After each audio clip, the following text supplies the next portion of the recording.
महाकुंभ में मची भगदड़ की न्यायिक जांच के आदेश दिए गए हैं। मौनी अमावस्या के अमृत स्नान के मौके पर हादसा हुआ या इसके पीछे गहरी साजिश थी, इसे लेकर कई प्रश्न उठाए जा रहे हैं। लिहाजा जांच के बाद पूरी तस्वीर साफ होने की उम्मीद है। यूपी सरकार ने जांच के लिए 3 सदस्यों का आयोग भी बना दिया है। सभी स्नानार्थियों से अनुरोध है कि स्नान के बाद तुरंत इस परिसर से बाहर निकलें। महाकुंभ में हादसा या साजिश? भगदड़ से पहले संगम नोच पर क्या हुआ?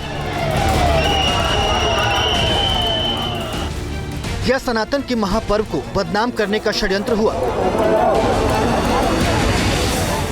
प्रयागराज महाकुंभ में मची भगदड़ महज एक हादसा है या इसके पीछे कोई गहरी साजिश है? इसे लेकर अब सवाल उठने लगे हैं।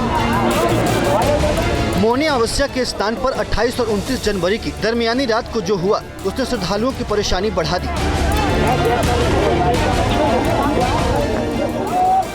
मेला प्रशासन को भी कई चुनौतियों का सामना करना पड़ा। भगदड़ मचने के बाद अफरा तफरी मची और हालात बिगड़ते चले गए। किसी ने इसे लापरवाही बताया तो किसी ने प्रशासन पर सवाल उठाए। वहीं अब संत भगदड़ के पीछे साजिश से भी इनकार नहीं कर रहे हैं।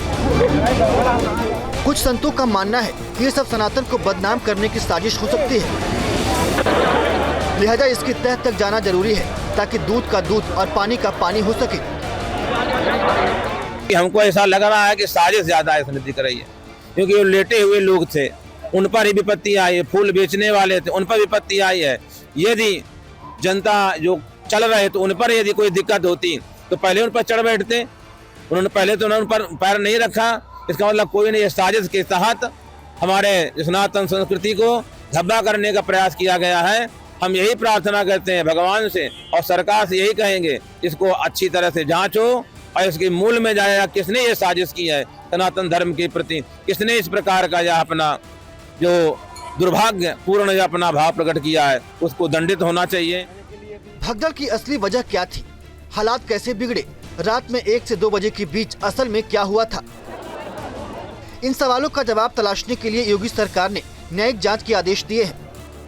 सरकार ने 3 सदस्यीय न्यायिक जांच आयोग भी बना दिया है।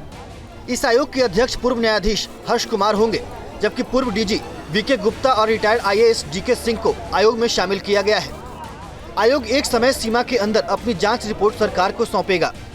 हादसे के तह में भी जाने की आवश्यकता है और इसी दिशा से सरकार ने भी तय किया है कि हम इसकी एक जुडिशियल इंक्वायरी भी करेंगे, क्योंकि कई बार रिव्यू होने के बाद स्थानीय स्तर पर हर प्रकार की सतर्कता के बाद आखिर कहाँ से ऐसे हादसे फिर भी होते हैं और हुए हैं।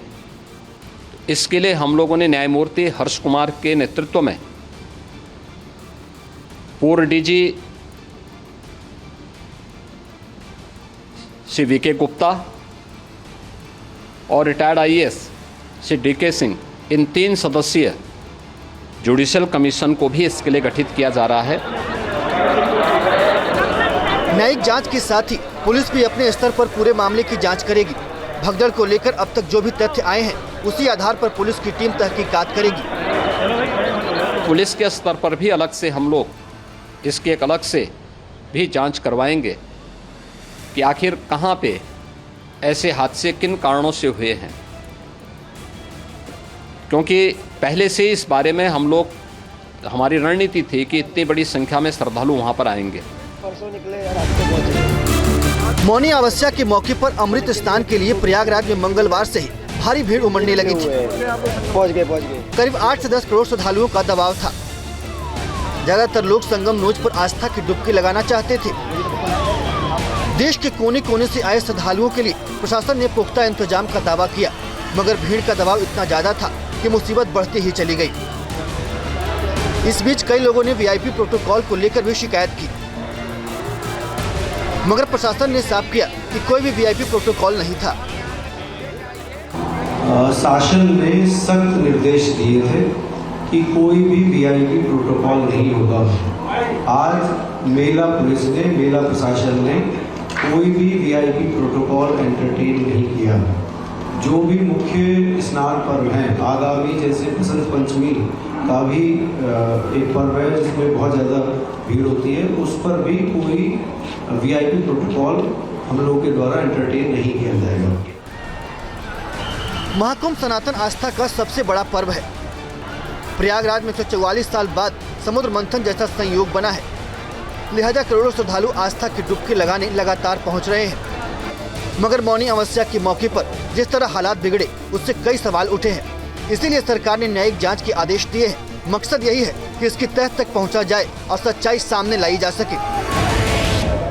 Team news nation. News nation अब व्हाट्सएप पर खबरों के ताजा अपडेट के लिए न्यूज नेशन के इस QR कोड को स्कैन करें।